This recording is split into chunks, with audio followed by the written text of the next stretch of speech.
Hello and welcome to the Quibber channel. I'm Jason, your host. After my last video, there's something else I want to point out. And this is a very interesting thing, and it's a maddening thing, both for me and everybody else. And that is that all of that technology becomes, over time, almost worthless. Not in its use. In its use, it is perfect. But its resaleability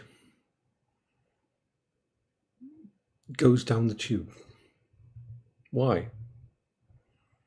Because I'm always modifying things. Nothing I get stays the way it is. Nothing I get.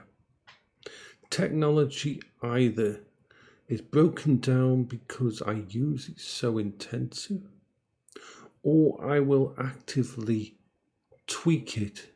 What do I mean by that? For example, Minisforum mini PC. It's sitting behind here. It's running all of this. It's wonderful.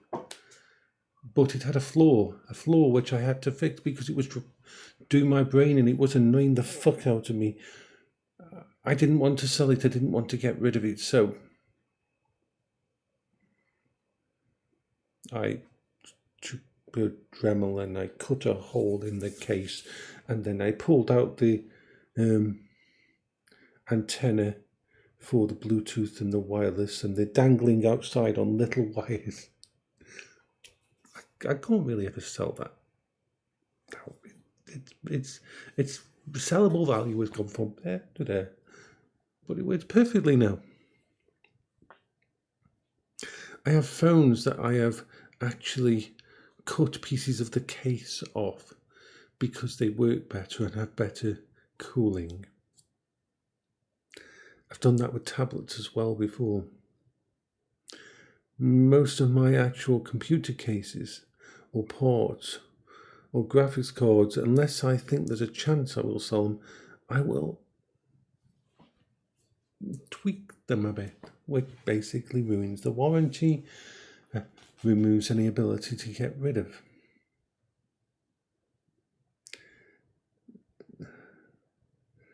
I used to have lots and lots of books.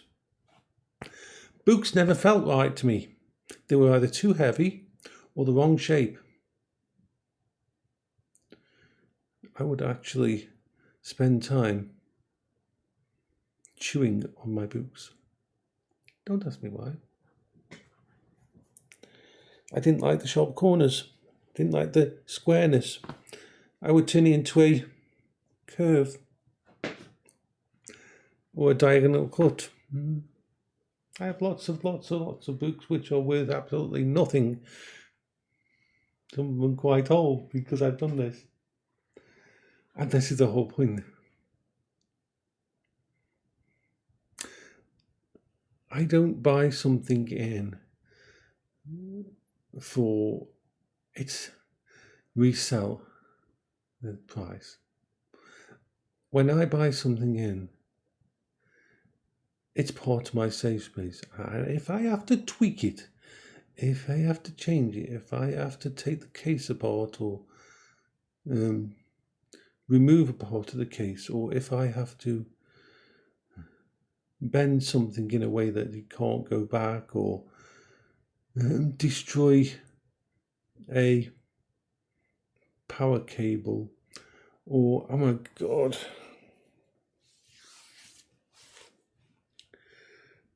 carve my name into object. I used to carve my name into all of my electronics, and I'm not talking in a nice way. I used to carve it in a way that not going to sell that. Not going to get rid of that for a good price. I'm going to get 10% of what it was worth by the time it gets sold, and that's the way sometimes my brain goes.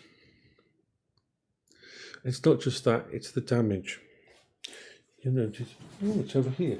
Put you on charge if I want to charge you up because I'll be wearing it a lot more.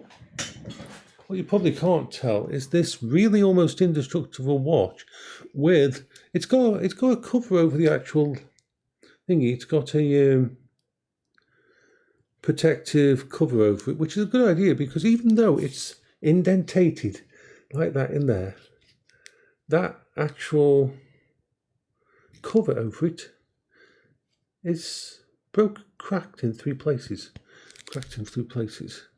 The main unit is fine, but it's cracked in 3 places, the actual protective lens that I put on this. How the hell did I manage to do that? I don't know.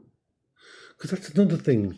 Things that I use get worn down, and it just, the way it happens, can't do anything about it. For example, this is what happens with stuff, because I'm not buying it for it to be the thing. It's like, this is an ultimate add-on for phone cases. I use these for the scooter for connect my stuff to the place, but it didn't do quite what I want, so I bastardized it. Now it works perfectly. Well, can't really ever sell that. Thing with this one, I've carved out the bottom a bit because it didn't fit wide up. This is what I do. I get things to work. They don't have to look perfect. I'm not perfect. But this is what happens to my technology. It doesn't break my technology, but it makes it more comfortable for me. And that's, so yeah. This is what happened. So yeah, that's the other side to it. That's why I like secondhand stuff. I don't feel as bad about doing it with secondhand stuff. I mean, look at my backup Steam Deck. I carved a hole into the back of it so I could try an Oculink. Most of my laptops have got bits and pieces missing to them because they thought it would look cool, or it would work better. This is what happens. So yeah.